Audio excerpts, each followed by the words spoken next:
किसी भी इंसान को अगर अपनी फैक्ट्री को सक्सेस करना है तो जैसे एक चेयर में उसके जो चार पैर होते हैं वो चार इम्पोर्टेंट होते हैं। अगर हमको मान लो चेयर पर सेफ बैठना है तो इसी तरह से जो मेन चार चीज़ें होती हैं जो किसी भी फैक्ट्री के लिए सबसे इम्पोर्टेंट होती हैं वो होती हैं उसका कस्टमर, क्योंकि जितना ज़्यादा कस्टमर रहेगा या जितना ज़्यादा ट्रांजैक्शन करेगा उतनी ही फैक्ट्री ग्रो करेगी। सेकंड, सर्विस, यानी कि हम जो भी प्रोडक्ट बना रहे हैं, मैन्युफैक्चरिंग कर रहे हैं और सर्विस कर रहे हैं कस्टमर को, तो उसकी क्वांटिटी, क्वालिटी और कस्टमर सेंट्रिसिटी, यानी कस्टमर हमारा कितना सेटिस्फाई है हमारे प्रोडक्ट से, ये जो है वो सर्विस में आएगा।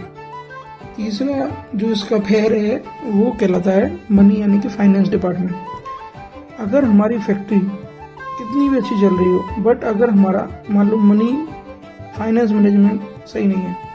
और हमारा कैश फ्लो कम हो गया, कैश क्रंच हो गया, यानी कि कैश बिल्कुल डाउन हो गया,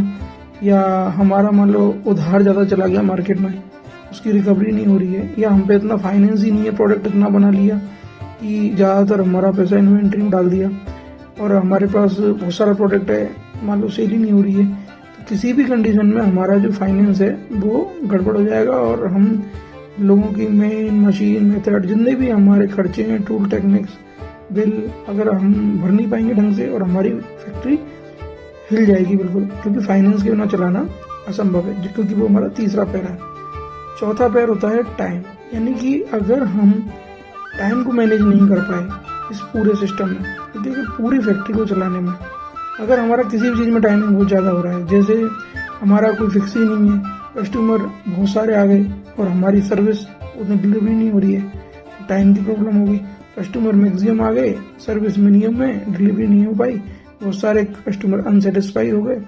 वो दोबारा नहीं आएंगे, तो वही अपना लॉस हो गया। और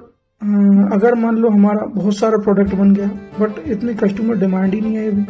ढंग से, मार्केटिंग डिपार्टमेंट और प्रोडक्शन डिपार्टमेंट जो है सर्विस डिपार्टमेंट दोनों की आपस में मीट नहीं हुई और आपस में दोनों का कोई कॉन्टेक्ट नहीं हुआ प्रॉपर, और हमारे पास कस्टमर मिनिमम रह गए, प्रोडक्ट बहुत सारा बना दिया, इन्वेंट्री बढ़ी हुई है, प्रोडक्ट बढ़ा हुआ है, तो हमारा फाइनेंस है वो सब में लगा हुआ है, तो तब भी हमें प्रॉब्लम आई। तो यानी कि ओवरऑल क्या है, टाइम मैनेजमेंट। जो टाइम मैनेजमेंट है यानी कि इन चारों को जो मैनेज करेगा, कस्टमर, सर्विस, मनी को टाइम मैनेज करेगा, अगर हम इन चारों का ऑप्टिमाइजेशन करेंगे तो हमारी जो चेयर है वो प्रॉपर रहेगी। चेयर प्रॉपर रहेगी तो हमारा फैक्ट्री जो है लाइक अ फैक्ट्री में भी अगर हमारी ये चारों चीज़ें अगर सही चलेंगी तो हमारी फैक्ट्री एक बैलेंस्ड रहेगी तो फैक्ट्री सुरक्षित रहेगी तो लंबी चलेगी। इसीलिए अगर कुछ भी कंडीशन हो, ये चारों चीज़ों को बचाना सबसे इम्पोर्टेंट है। अगर हमें इस बैलेंस को किसी भी कंडीशन में हिलने नहीं देना है, और इन चारों के सिस्टम को कंटिन्यूस चलाना ही कंटिन्यूस साइकिल कहलाता है किसी भी फैक्ट्री के लिए। अगर मान लो कोई भी लीडर जो फैक्ट्री को चला रहा है, लाइक CEO, तो वो चीफ एग्जीक्यूटिव ऑफिसर जो है जो फैक्ट्री को चला रहा है, तो वो लीडर जितना अच्छा इन चारों चीज़ों को मैनेज करेगा उतनी अच्छी लीडर की परफॉर्मेंस रहेगी और उतना ही अच्छा फैक्ट्री का परफॉर्मेंस रहेगा। जितना अच्छा फैक्ट्री का परफॉर्मेंस रहेगा, जितना ज़्यादा हमारा प्रोडक्ट कस्टमर ज़्यादा रहेंगे, सर्विसिंग ज़्यादा होगी, मनी ज़्यादा मेक होगा, टाइम मिनिमम होगा, उतना ही ज़्यादा हमारी फैक्ट्री प्रॉफिट में जाएगी तो मैन पावर को सैलरी ज़्यादा अच्छी बढ़ेगी, इंसेंटिव ज़्यादा बढ़ेंगे और हमारे पास न्यू मशीन आएंगी, न्यू टेक्निक्स के लिए पैसे आएंगे, न्यू मेथड, न्यू टूल और भी जो अदर टाइप की चीज़ें हैं, रिसोर्सेज जो मान लो हमारे जितने भी लोग हैं उनकी फैसिलिटी सभी कुछ बढ़ेगा। इसीलिए सबसे इम्पोर्टेंट है किसी भी फैक्ट्री के लिए इन चारों फैक्टरों को मेंटेन करते हुए बेस्ट टू बेस्ट परफॉर्मेंस बनाए रखना, ये सबसे ज़्यादा इम्पोर्टेंट है। मेन मशीन और मेथड के द्वारा प्रोडक्ट का डिज़ाइन करना, डेवलपमेंट करना और मेंटेनेंस करना, ये सभी हमारा किसी भी मैन्युफैक्चरिंग सिस्टम में आता है, यानी कि हमारी फैक्ट्री में लोअर कॉस्ट पर और मिनिमम टाइम में मैक्सिमम प्रोडक्शन कर ज़्यादा से ज़्यादा बड़े स्केल पर प्रोडक्ट दिया जाता है, जिससे जो हमारी प्रोडक्टिविटी होती है वो मैक्सिमम होती है और कॉस्ट मिनिमम होती है।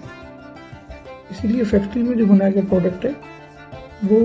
एज चीपर होता है एज अगर हम कम क्वांटिटी में कम लोग मिलकर बनाते हैं, क्योंकि मशीनें कंटिन्यूस चलती हैं,